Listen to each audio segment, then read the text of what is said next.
really hard-fought game. Villanova, poses a lot of challenges. Obviously, starting with Eric Dixon, but beyond that, Longino, Brickus, the versatility of their lineup, the fact that all those guys can shoot.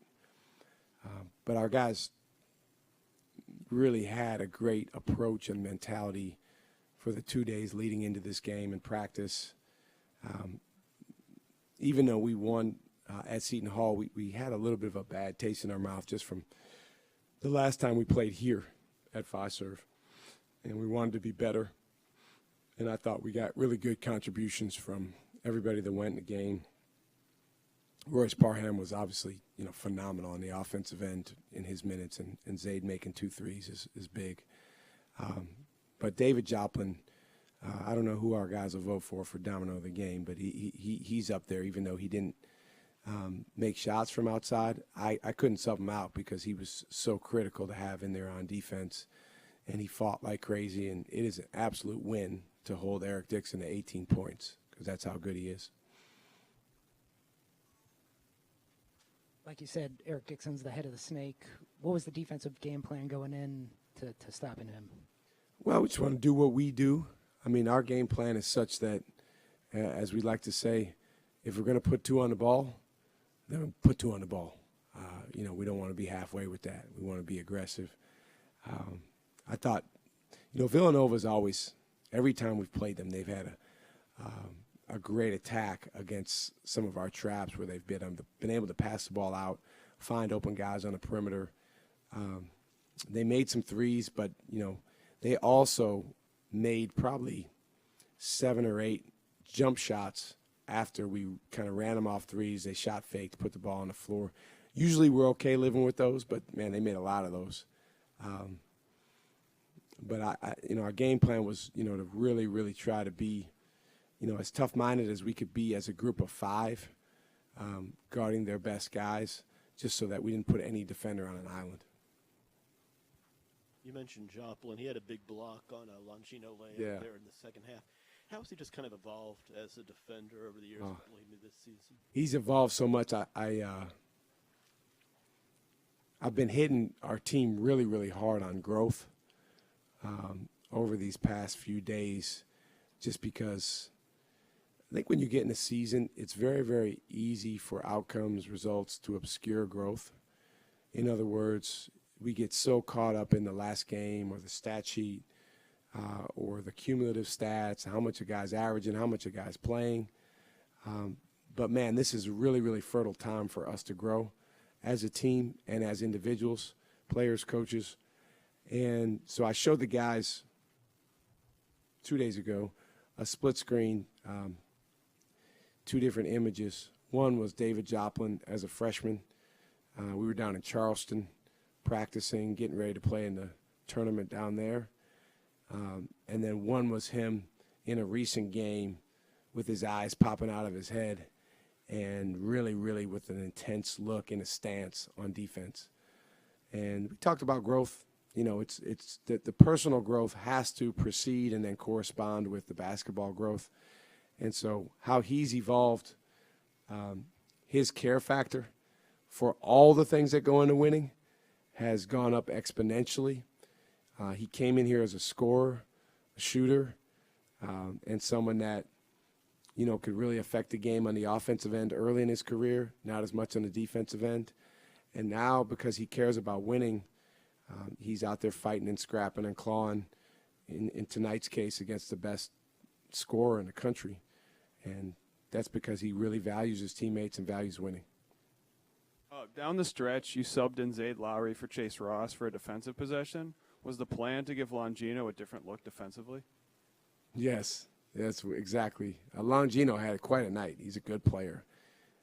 He's been a good player. He's had to deal with different injuries over the course of his career, so his rhythm in some of these seasons has been disrupted. So, what you see from him this season is much better rhythm, and now he's an experienced older player who's tough-minded and talented. I didn't think we as a team did a great job on him, sticking to him, coming off some of the screening actions, and then even when he caught the ball on the perimeter, leaving our feet too much or letting him get by or letting him draw fouls. So, I thought Zayd was really good earlier in the game, so I felt like, putting him in there in a moment where Chase looked a little tired. Chase gives everything he got. Him and Stevie, those two are different in terms of the energy expenditure that they make out there on the defensive end. So just to put a fresh guy in for the possession. You've challenged the bench in recent games. You mentioned Royce. How have you tried to motivate him recently? Well, Royce he's got an extremely bright future, and I think you've heard me say before, he's probably the second most talented offensive player on our team already right now. Now the game is obviously both ends, and he's definitely getting better on the other end. Tonight was tricky because at times Villanova went with Dixon, who's become a perimeter player, and 4 other perimeter players. We wanted Jop on Dixon. We felt like that was the best matchup for us. So I think the way Royce was playing, in a normal game, he probably plays about twice as much, but because of matchups, it was a little bit less tonight. But he's been terrific. He's evolving with his confidence, is growing, his toughness. He's, learning to function out there against stronger, older guys. In the meantime, he's working on his growth. He's in the weight room every day. He's, each day, one day older, because he's one of the youngest guys playing significant minutes in the Big East. Stevie obviously grew up not far from Philadelphia. Do you sense any extra motivation for him when he plays against Villanova? Stevie's always highly motivated, but I don't know about extra motivation. I do think that he just has such a level of pride. It's special. His pride in Marquette, his pride in his teammates, and, as a guy that was recruited pretty good, but, for whatever reason wasn't recruited by that school. He's never said this, but if that was me, yeah, get some pride there. But, as we know, recruiting, people can't take everyone. And, Stevie ended up exactly where he should have ended up. Mike Broker officially got hired as the AD this week. Just what's your working relationship like with Mike? I've worked really closely with Mike ever since I got here. Mike was one of 3 people that came down to my house when I was in Austin, Texas, when we were talking about the opportunity. It was Dr. Lovell, it was Bill, and it was Mike. And I actually know Mike from, way back when I was at VCU.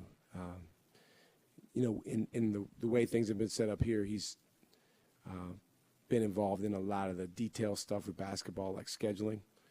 I know Mike really, really well. I think he's got an incredible passion for Marquette. There's nobody that wants Marquette to thrive and do well more than Mike. And as I said last night on the radio show, I think 2 things that he has going for him, better than anyone that could have come in here is, one, is institutional knowledge of Marquette and what makes this place go really, really well when we have it going well, and not go well, when we don't have it going well. And then secondly, and I think this is really, really important. It applies to me. It applies to our players. It applies to Mike. He wants to be here in that position, I think, as much or more than anyone in the country.